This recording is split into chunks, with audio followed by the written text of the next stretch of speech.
এটি তো একটি হাস্যকর মামলা।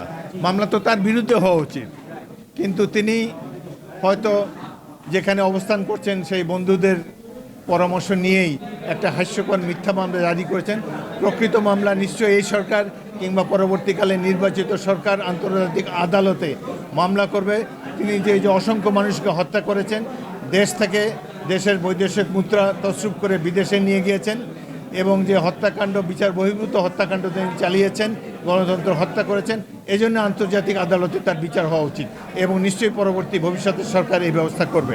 সিলেটের আনোয়ারুজ্জামান তিনি আন্তর্জাতিক অপরাধ ট্রাইব্যুনালে, আন্তর্জাতিক আদালতে তিনি 52 জনকে আসামি করে একটি মামলা করেছেন, যা সম্পূর্ণ ভিত্তিহীন এবং একেবারে শুধুমাত্র এই অন্তর্বর্তীকালীন সরকারকে চাপে রাখা এবং এই শেখ হাসিনা যে একটা ঘসেটি বেগম, এটা হিংসুক এবং দেশের মানুষকে যে শান্তিতে রাখতে চায় না, শান্তিতে থাকতে দিতে চায় না, গণতন্ত্র চায় না, ভোট অধিকার চায় না, তিনি শুধুমাত্র নিজে তার ক্ষমতাকে ব্যবহার করতে চায়। আপনি শুনলে অবাক হবেন, এখনও আওয়ামী লীগ এবং এই শেখ হাসিনা আর্মিকে হুমকি দিচ্ছে, প্রশাসনকে হুমকি দিচ্ছে।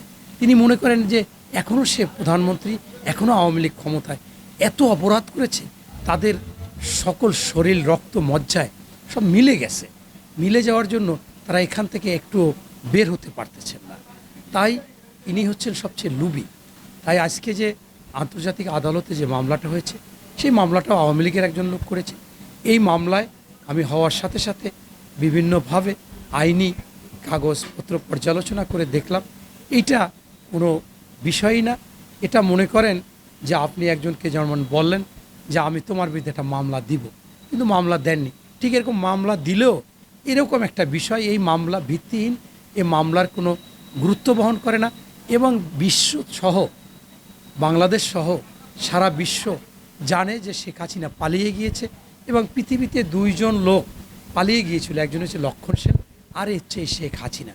তাই এই মামলা ইতিমধ্যে আপনারা দেখেছেন যে এইগুলো করে দেশে যে একটা অরাজকতা সৃষ্টি করতে চায়, সেইটা কিন্তু স্পষ্ট হওয়ার কারণে আজকে বর্তমান সরকার ইতিমধ্যে আপনার রেড অ্যালার্ট জারি করেছেন আন্তর্জাতিক ইন্টারপোলে।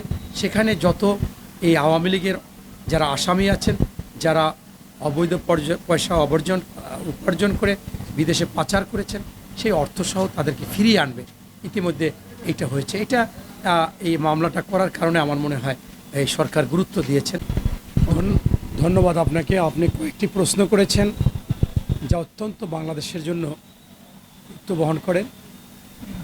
তবে শুরুতে আমি এরকম একটা কথা বলতে চাই যে 9 বছর স্বৈরাচার এরশাদকে পতনের পরে বিশ্বে একটি সুন্দর নির্বাচন হয়েছিল 91 সালে বিচারপতি শাহাবুদ্দিন সাহেবের নেতৃত্বে বা তার দায়িত্বে।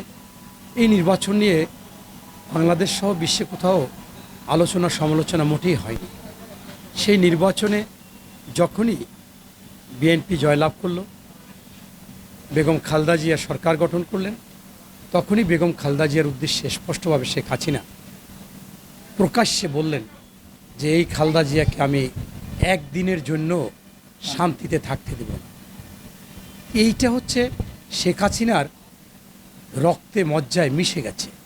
আওয়ামী লীগ এরকমই একটি খামখেয়ালি এবং ফ্যাসিস্ট এবং স্বৈরাচার বলেন, এরকমই একটি দল। তার সাথে বিরোধী দল বলেন আর সরকারি দল বলেন, যখনই যেখানে উনি থেকেছিলেন, ওনার কিন্তু হিংসাত্মক রাজনীতি ছিল। তিনি লাশ চেয়েছিলেন। তার সাথে তার পিএস মতিউর রহমান রিন্টু, তিনি কিন্তু বইতে দুঃখ করে লিখেছিলেন যে আমি আমার ফাঁসি চাই এই জন্য যে আমি এরকম একজন খুনি, এরকম একজন হিংসুক, এরকম একজন হিংস্র, এরকম একজন ফ্যাসিস্ট মানুষের সাথে আমি পিএস ছিলাম বা আছি বা কাজ করেছি।